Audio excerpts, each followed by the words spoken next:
নমস্কাৰ জনাইছোঁ আপোনালোক দুইজনকে। আপোনালোকে প্ৰথমতে আপোনাৰ পৰিচয়টো দি লওকচোন। ঠিক আছে। মোৰ নাম পিংকু হাজৰিকা আৰু মই যোৰহাটৰ বাসিন্দা, কিন্তু কৰ্মক্ষেত্ৰ মোৰ বেংগলোৰ। হয়। তো 2011 চনৰ পৰা বেংগলোৰতে আছোঁ। নমস্কাৰ, মোৰ নাম সংগীতা শইকীয়া। ময়ো এতিয়া বৰ্তমান বেংগলোৰতে থাকোঁ। 2013 চনৰ পৰাই মই বেংগলোৰত আছোঁ। ধন্যবাদ।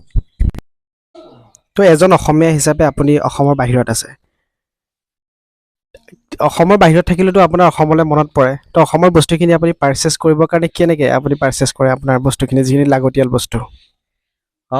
মনততো পৰে, আৰু বিশেষকৈ অসমীয়া কিবা বস্তু, অথেণ্টিক বস্তু লগা হ'লে প্ৰায়ে ধৰক মা দেউতাহঁত কেতিয়াবা বেংগলোৰ আহিছে বা লগত লৈ আহিলে, বা কেতিয়াবা বিৰাট দৰকাৰ হ'লে পাৰ্চেল কৰি দিলে। ধৰক তেনেকুৱাই কম এভিনিউ আছে, আৰু ইমান তেনেকৈ সহজতে পোৱাকৈ অলপ দিগদাৰী। আমি জেনেৰেলি প্লেন কৰি থওঁ, ব'হাগত যাম, মাঘত যাম, তেতিয়া লৈ আহিম। তেনেকৈ আমাৰ চলি যায় আৰু তেনেকৈ চলাই আছোঁ বৰ্তমান। এজ এ আপুনি বেংগলোৰত থাকে, তো আপোনাৰ কাৰণে কেনেকৈ হেল্প হ'ব থলুৱাই আপুনি অকণমান জনাবচোন। এইটো খুব ভাল ইনিচিয়েটিভ।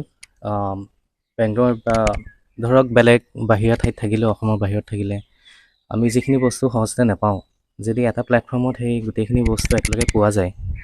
ধৰক থলুৱা এপটো যেনেকৈ মই দেখিছোঁ, তাত ফুডৰ পৰা লৈ পেলাই যিমানখিনি অথেণ্টিক বস্তু আছে, আপোনাৰ ডেকৰৰ পৰা লৈ পেলাই গামোচাই হওক, ধৰক এই গোটেইখিনি বস্তু যে এটা প্লেটফৰ্মত পোৱা যায় আৰু সহজতে এইটো শ্বিপ হৈ সোনকালে আমাৰ ঘৰ পায়হি, তাতকৈ আৰু কি ভাল খবৰ হ'ব পাৰে।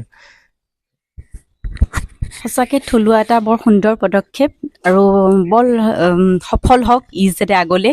গোটেইখিনি বস্তু একেলগে পোৱাটো আমি সৌভাগ্যৰ কথা বুলিয়েই ভাবিছোঁ। বেংগলোৰত থাকি যাতে আমি গোটেইখিনি আমি যি বিচাৰিছোঁ সোনকালে পাওঁ, সহজতে পাওঁ, আৰু এটা এপৰ থ্ৰুৱেদি পাওঁ। শুনি বৰ ভাল লাগিছে, আৰু ই যাতে সফল হওক, সেই মনত তাৰে কামনা কৰিছোঁ। ধন্যবাদ জনাইছোঁ।